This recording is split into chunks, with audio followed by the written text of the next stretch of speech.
Okay, I'm here with Oscar Smith, head football coach Chris Scott, the reigning two-time state champs in Class 6, scrimmaging tonight against the Green Run Stallions in Class 5, Dinwiddie Generals in Class 4. And Coach, you've always been scrimmaging Billy Mills going back to your days at Ocean Lakes, and him at Dinwiddie. You bring in Green Run, who won the region championship in 5A. Competitive juices are flowing tonight, good crowd, and football's back. Yeah, it's back, and it looks like we just started. Like you just mentioned, we've been going against Coach Mills for a while.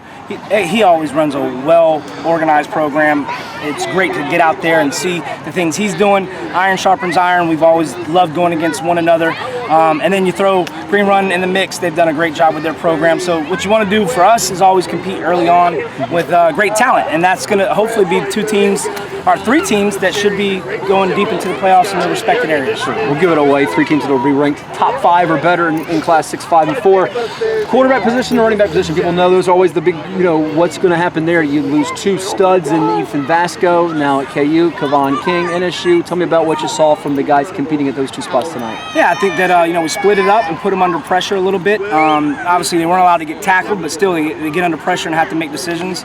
And we got some film on to be able to evaluate. It's one thing when we're going in practice and kind of installing.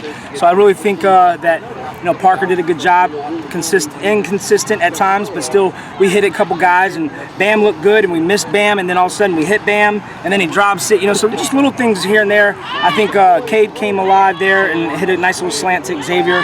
Definitely show that I feel like we have probably one of the more experienced and talented and deep receiving cores around here. So as soon as we go ahead and get some some consistency and get out of the second week of just starting, I think that group is going to be able to collectively take off. Yeah. People always expect big things from the Smith receivers. You got Jamari Bam Knox, as you mentioned, as well as Xavier Lewis, who made some dazzling catches tonight. Torrey Johnson, West Virginia commit. At running back, it feels like you could use multiple guys and not rely on just one bell cow like King. And one guy that showed me some glimpses tonight, and you talked about it in the summer, was Robbie Jones, who's known on his the defensive side of the ball, his linebacker prowess. Yeah, I think that he gives us a little bit more weight back there. Bam is going to be a guy that we want to get the ball and move him around. We kind of know a little bit what Bam can do, so we wanted to see what a couple others could do and see what their strengths are at maybe catching out of the backfield. We've been known to throw the ball to those guys out, and then kind of get in between the tackles a little bit. Dinwiddie did a good job of giving us an odd front, which we always want to get a chance to get experience with, because that's not what you see as much. Maybe when in the NFL you can see about 75% of the time, right? But not down here, so that's a good thing. And things that are going to test us in the playoffs, that stuff right there. Playing against schematic defenses, knowing how to make your checks and calls, and trying to do that in week 2. Although we have 4 out of 5 returning starting offensive linemen, it still is at times tough, Well, you see pockets of the intensity, it's just more consistency from that. You guys showed some improvement when you're going against those great Green Run receivers with their speed and athleticism. And then you mentioned Dinwiddie's front and offensively, they do what they do well. Your defense is just getting more of that for a longer stretch, because you got some guys that will be known, if they aren't already, with Assad Brown, Arion Griffin, among others.